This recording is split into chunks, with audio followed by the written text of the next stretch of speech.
we dig into another key part of this indictment, the timeline. Bob Mueller telling a story that began as far back as 2014 with Russians researching and plotting how they might corrupt the election. Now, that starts slow, but when does it heat up? Take a look. That comes when the indictment outlines the most serious alleged actions, which are called overt acts.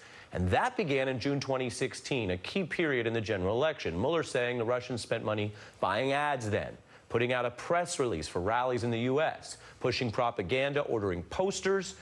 That's a lot of overt acts. It's a key window on the political calendar, but that is not all. Take a look at this. Those overt acts in June 2016, that's the same month, of course, that the Trump family members and top campaign officials welcomed the written offer of dirt on Hillary Clinton from Russians, Trump Jr. saying he'd love to get that Russian assistance. Meanwhile, George Papadopoulos also was emailing with Russians about possible meetings and telling campaign staff about all of it. You see it there. That record, combined with June, being the key in this new news tonight on the overt acts. I want to bring in federal prosecutor Seth Waxman, as well as Washington Post conservative writer Jennifer Rubin. Seth, when you look at that and you look at the story that Mueller's telling, and then you, of course, have what we call around here a prosecutorial spidey sense. What does your spidey sense tell you about that key month? Well, I think you've hit it right on the head. I think that June 2016 month was incredibly telling, and I think Mr. Mueller is entirely focused on it. You know, when you look at what was going on at Trump Tower at that time, a Russian contingent meeting in Trump Tower with senior Trump operatives, Mr. Kushner, Trump Jr., Paul Manafort, and at the very same time, you see this widespread conspiracy, which by all accounts, at least as we're reading in the indictment, rises up to senior Russian oligarchs who have close ties to Putin. You can start to see the overlap between the two, and you have to ask the question, if both are going on at the same time, who in the Trump campaign knew about it? And the point you raised earlier at the beginning of this indictment talks about communications with the Trump campaign. It just continues to beg the question is this indictment that we're seeing today part of the bigger picture that Mr. Mueller is seeing? And of course, we don't get the full view or transparency into that, but it sure looks that way, and the dates are telling. Jennifer? Two things. First of all, there are two Trump campaigns that were going on. There was the actual Trump campaign run by Trump himself and his associates, and then there was the Russian campaign on his behalf. And his defenders have always said that it was merely to create confusion. It was both to undermine the election and to make us disrespect our electoral system. Yes, but it was clearly, and it says this in the indictment, this is the other part that is new, that it was done for the express purpose of helping Donald Trump and disparaging Hillary Clinton. There is no doubt now who they wanted to win and who they wanted to lose.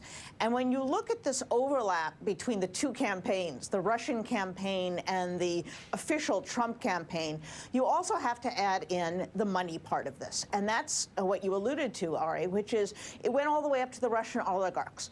The same Russian oligarchs who are involved in funding Trump projects, the same Russian oligarchs who are buying apartments and other properties in the United States, the same Russian oligarchs who are investigating in Felix Sater's company, which helped to finance, for example, Trump Soho's project. There is an overlap. It is so well integrated, you really couldn't make this up except in a spy novel. I'll also point to another date, and that is 2013. That's when Trump went to Russia. He met with oligarchs. The dossier talks about this. He went there. He had meetings with some of the same characters who appear later in that Trump Tower meeting. That was in connection with the Miss Universe pageant. But these people come back around and around again. It's the same cast of characters. And you'd really have to be awfully naive to think that there wasn't a clear signal on the Russians' part, this is our guy, this is the one we want to help. And then when they did, that they reached out and the Trump campaign was stupid enough to help. That Yeah. comes through in the indictment, which I spent a lot of time with today. It doesn't just say they wanted to support Trump.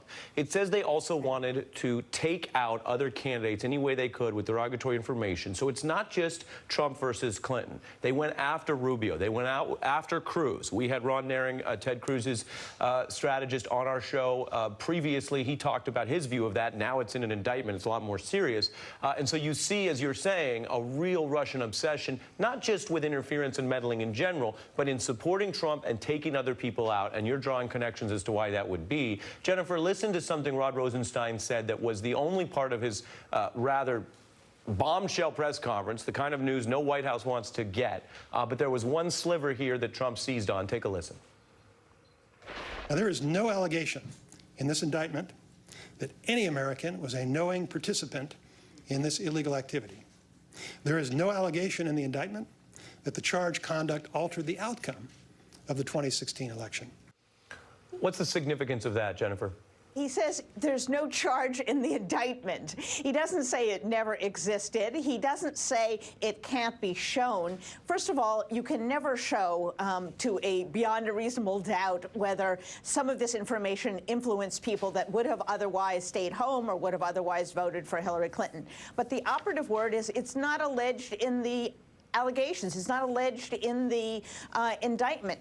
There may well be information. There may well be lots of evidence that there was not only unwitting but witting assistance from the Trump campaign.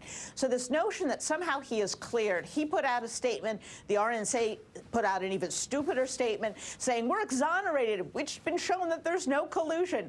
That's not what it says, and that's not what Rod Rosenstein said. So they are now grasping at straws because the plot has been revealed, the overlap is established, and now it's just a matter of knitting those two campaigns, the Trump campaign and the Russian campaign, together. So that's why he has seized upon this. It's just a flat-out lie. But needless to say, that's what he's going with, that he has not been indicted for collusion. He's not been identified as someone who is colluding.